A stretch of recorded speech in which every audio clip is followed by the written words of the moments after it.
Hi friends, good morning. আমার তো morning হয়ে গেছে। তোমাদের মর্নিং হয়েছে? আমার কিন্তু মর্নিং হয়ে গেছে। যাই হোক, অনেকক্ষণ উঠেছি। ওঠার পরে অনেক কাজকর্ম করে তারপর তোমাদের মর্নিং বলছি। তোমরা সবাই অফিসে চলে গেছো, আশা করি যার যার ব্যবসায় কাজে চলে গেছো। তো আমার তো মর্নিং বলতেই হবে, তাই তোমাদের কাছে আসলাম মর্নিং বলার জন্য। তোমরা সবাই কেমন আছো? তোমরা সবাই কেমন আছো? বাড়ির সবাই ভালো আছে তো? সবার বাড়ির মানে মা বাবাকে কেউ তার স্বামী বা সন্তান, আবার কেউ বা স্ত্রী তার সন্তান, সবার ওপর নজর দিও। কারণ কি বলো তো, কে কখন কার কী বিপদ হয়ে যায় বলা যায় না। আফসোস যেন তোমরা কেউ দেখো না যে করতে পারিনি বা খারাপ ব্যবহার করেছি। কেউ কারোর সাথে খারাপ ব্যবহার করো না। কারণ আমি জীবনটাকে খুব সামনে থেকে দেখতে পাচ্ছি। আমিও খুব হাসি খুশি ছিলাম, কিন্তু কি বলো তো, জীবনটাকে খুব সামনে থেকে দেখতে পাচ্ছি যে জীবন কি জিনিস। তোমরা সবাইকে ভালোবাসা দিয়ে চলে যেতে হবে আমাদের সবাইকে।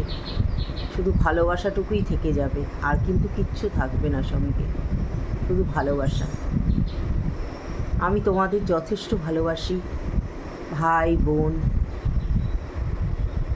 বন্ধু বান্ধবী সবাইকে আমি খুব ভালোবাসি, ভীষণ ভালোবাসি। আমার এই ভালোবাসার মানুষগুলোকে নিয়েই আমার কিন্তু বেঁচে থাকা, পথ চলা। তোমরা সবাই ভালো থেকো। দিদিকে ভুল বুঝো না, দিদিকে একদম ভুল বুঝো না। দিদি তোমাদের খুব ভালোবাসে। যা দিদির সাথে থেকো। আর দিদি যদি কোনো দিন কোনো সময় কোনো ভুল কথা বলে থাকে, সেটা দিদিকে তোমরা ধরিয়ে দিও, তাহলে দিদি সেই ভুলটাকে শুধরে নেবে। কারণ আমিও তো একজন মানুষ, আমি তো ভুল বলতেই পারি। কখনো ভুল বলতে পারলে তোমরা সেটাকে আমার শুধরে দিও, কেমন? তবে তোমরা আমাকে ভুল বুঝো না। আমি তোমাদের সঙ্গে নিয়ে বাঁচতে চাই। যে কটা দিন বাঁচি তোমাদের ভালোবাসা দেব, তোমাদের কাছ থেকে ভালোবাসা নেব, এটাই আমার ইচ্ছা। আমি মানুষকে কষ্ট দিতে পারি না, কষ্ট দিতে জানি না, কিন্তু ভগবান আমাকে খুব কষ্ট দিচ্ছে। কেন?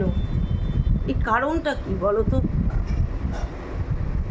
আমি তো মানুষকে সত্যি ভালোবাসি, ভীষণ ভালোবাসি, কিন্তু ভগবান আমাকে কেন এত কষ্ট দিচ্ছে আমি জানি না। যাক, তোমরা সবাই ভালো থেকো। তোমাদের কাছে মনের কথা আমি খুলে বলি, সব কিছু বলে আমি মনটাকে হালকা করি। ঠিক আছে? ভালো থেকো, সাবধানে যাতায়াত করো, যে যার পরিবারকে খেয়াল রেখো, ভালো থেকো,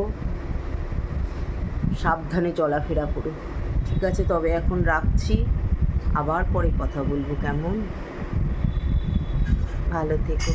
দুঃখের কথা বলি, একটু ইমোশনাল হয়ে পড়ি, কী করব বলো? থাক, দেখে তোমরা ভালো থেকো, সুস্থ থেকো।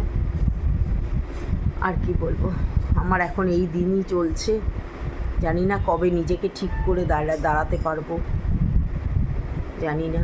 সেই দিনের অপেক্ষাতেই রয়েছি।